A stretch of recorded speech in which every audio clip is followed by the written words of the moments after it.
Imagine a US president directly confronting Iran's supreme leader, accusing him of lying to an entire nation after a lightning war. That's exactly what just happened.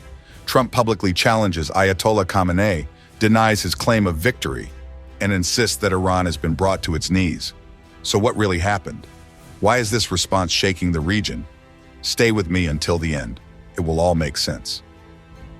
In a press conference, former President Trump was asked about the situation in Iran after the swift military operation carried out with Israel. At that moment, a journalist reminded him that Khamenei, the supreme leader, had just declared that Iran had won the war. Trump didn't hesitate for a second. He announced that he was preparing an official statement to respond directly. He insisted that Khamenei, who he described as a respected man of faith, must tell the truth to his people.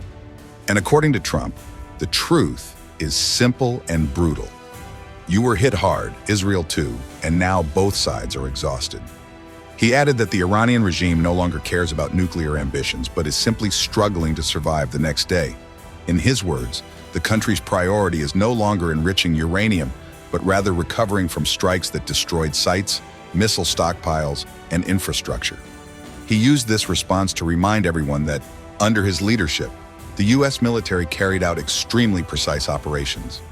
Surgical strikes capable of hitting a target the size of a refrigerator door from over 50,000 feet in the air. He praised his generals, especially the one nicknamed Raisin Cane, whom he credits with defeating ISIS for him in just a few weeks. But behind these words, the message is clear. Trump wants to shatter Tehran's propaganda and show that Iran is weakened, far from the image of strength Khamenei is trying to project. If you find Trump's statement surprising or shocking, let me know in the comments. Your opinion really matters. This public statement is also a signal to America's allies in the region. By denying any chance of victory for Iran, Trump wants to show that American military deterrence remains intact and that, in his view, a nuclear Iran is out of the question. He goes even further.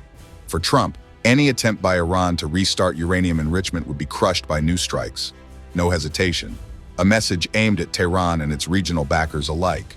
Subscribe now if you want to stay informed about the real stories behind global tensions. No filter, no sugarcoating. In just a few sentences, Trump reminds everyone that war is not just bombs and missiles. It's also a war of narratives.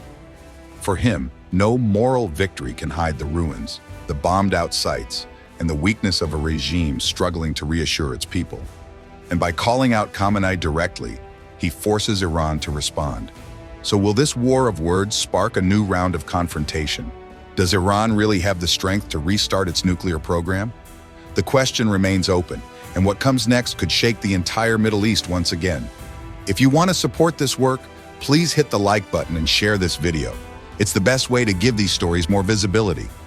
Thank you for watching this analysis. I'll see you very soon for another deep dive. Take care and stay curious.